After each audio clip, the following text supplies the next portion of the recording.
Western Cape Premier Alan Winde says geopolitical concerns are getting in the way of South Africa remaining as a beneficiary of the African Growth and Opportunity Act. He spoke to SABC News on the sidelines of an investment networking event in New York after engagements with US lawmakers in Washington earlier this week. The Department of International Relations and Cooperation has expressed some concern that the Western Cape was overstepping its mandate on foreign policy, whilst warning that the efforts of all provincial governments needed to be complementary to the positions of the national government, an issue that was directly raised with the Premier in this discussion. A man they'd call governor in the United States, but for the purposes of this discussion, we'll refer to him as the Western Cape Premier Alan Winde. A warm welcome to SABC News. Thank you very much. Great to be here. You framed your visit to Washington, now New York, as an effort to promote the Western Cape province as a trade and investment destination of choice, and that at the top of the agenda, you're seeking to assure the US government that the province remains committed to the African Growth and Opportunity Act. Give us a sense of who you've met with here and some of the key takeaways you're able to share with us at this time. So we met with Ways and Means Committee on the Hill, Senator Coons's office, support staff. We met with the legislators, regulators, the people who write the legislation, because obviously the AGOA Act is a law. It's a piece of legislation. It has got another 2 years to run, but within the next 2 years it needs to be rewritten.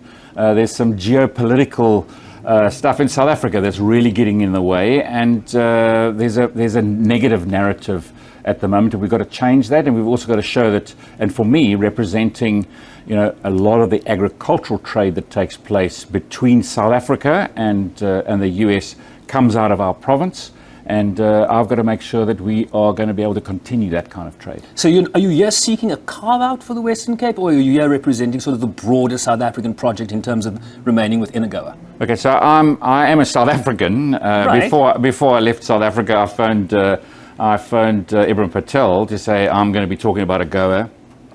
We kind of spoke about some of the issues that they're facing, and but obviously my responsibility is to the people of the province, to the businesses in the province, to building trade and investment, tourism, the economy of the province. That's my responsibility, and of course AGOA is one of the barriers or one of the enablers, and for us it's a massive enabler right now, and we don't want it to become a barrier. You talked about meeting with the staff of Senator Chris Coons. Of course, this visit coincides with the letter from bipartisan members of Congress from both the House and the Senate requesting the Biden administration to move the AGOA Forum from South Africa because of its position on the war in Ukraine.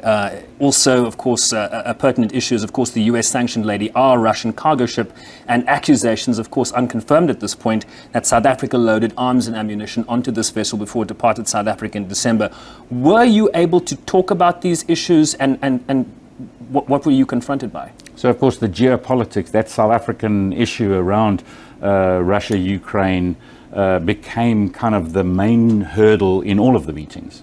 It is common across all of the platforms, and both sides, whether it's Democrat or Republican, it is a big issue. They're all talking about it. Of course, I wasn't only here about AGOA. I'm about film and attracting foreign direct investment, and we were meeting people on energy, all sorts of other things. But that became the kind of almost the break point in the discussions. It's what I'm taking back to South Africa to try and get a debate going back in at home. We have a thing called the PCC, the President's Coordinating Council, with other premiers. I'll be engaging other premiers because other provinces have also got something to lose, and we need to have a hard discussion on it. We also suggested that the Western Cape hold it in the Western Cape. We do hold a different position. We've been very vocal in public about it, but we need to really have a look at finding ways, because it's not about the Western Cape remaining in versus South Africa out. Right. If we lose, South Africa loses. So let me ask you a little bit about the criticism that has come out of the Department of International Relations. They say that provinces can't adopt a different posture or foreign policy positions from the one adopted by the national government, but rather those efforts should be complementary to their work. Is your visit providing a different posture, or is it complementary to the national position? Definitely providing a different posture. It is really important for us, but it's not as if I'm doing this alone. And this is not about this is not about a trade agreement. This is about a piece of legislation. They're two different things. And of course we can engage on legislation. We must engage on legislation because it's in the interests of the citizens of our province and in the interests of the economy of our province. So that's why I'm here engaging on it. But it's not as if I'm doing it alone. I mean, I have, we engage with DIRCO. We had DIRCO officials in our meetings. They came along with us. Okay. So, Minister Pandor in Parliament on Wednesday affirmed South Africa's neutral stance on the war in Ukraine, saying it was key that the government stood firm on that non-aligned position and that only sanctions imposed by the United Nations and not unilateral sanctions by the US could alter South Africa's position in that regard. Threats to exclude South Africa from AGOA don't seem to be having the desired effect. Is that your reading of the situation? Because that's exactly the problem. And that every single one of the meetings are saying, if you were neutral, you're saying you're neutral, that's how you vote in the UN, then that would be fine. But then you can't play war games, you can't have vessels in your harbours, especially your military harbours.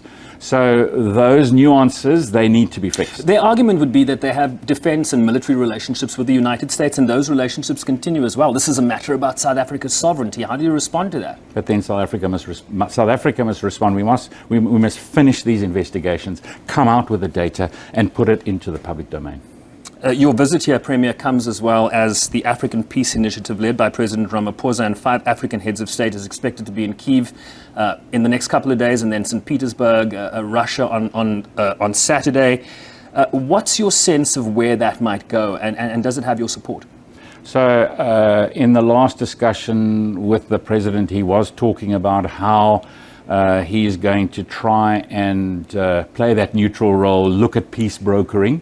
And I wish him all the very best in that, because we actually need to find a solution. We cannot be seen the way that we are seen in a very key market. And so he needs to be able to fix that. Final question for you. What are you taking back with you when you go back to South Africa at the conclusion of this visit? So I think obviously the homework is for me to play my part in trying to really address this geopolitical problem that we have. But of course, what we also take back are the meetings that we've had around energy, the support that we get via USAID, looking at PEPFAR and the medical support that we get. And of course, it's the trade and the foreign direct investment. I mean, we've been engaging with major companies who have continued to invest over many years and growing those investments, big US brands. We want them to continue investing in our region. And then the new stuff. I mean, there's new stuff happening in South Africa with NASA and setting up in Matjiesfontein in the Karoo, a radio station that's going to be part of their plan of using the moon as a base for further space study. South Africa's got a role to play. The Karoo in this province has got a role to play. That's really exciting stuff. You mentioned energy. Any silver bullets you might be taking home with you? Yeah, so I don't know about silver bullets, but what about batteries? But we've got an aggressive energy plan in the Western Cape, and some really good partners here, Power Africa, and if I think USAID, the World Bank. We had a meeting with them because they are also helping us with specifically specialists in closing down deals and making sure that we're going to get energy into our system as quickly as possible, because it is decentralized now in the under 100 megawatt space. So our municipalities are now putting in power as quickly as they can, but it's something new. We haven't done it before, and all the help we can get, especially from organizations like the World Bank and Power Africa, we welcome that with open arms. Premier, good to see you. Thanks so much for making time for us. We appreciate it. Thank you very much. Premier Alan Winde of the Western Cape, leading a Western Cape delegation here, engaging on trade and investment, and of particular importance, South Africa's inclusion and continued inclusion in the African Growth and Opportunity Act.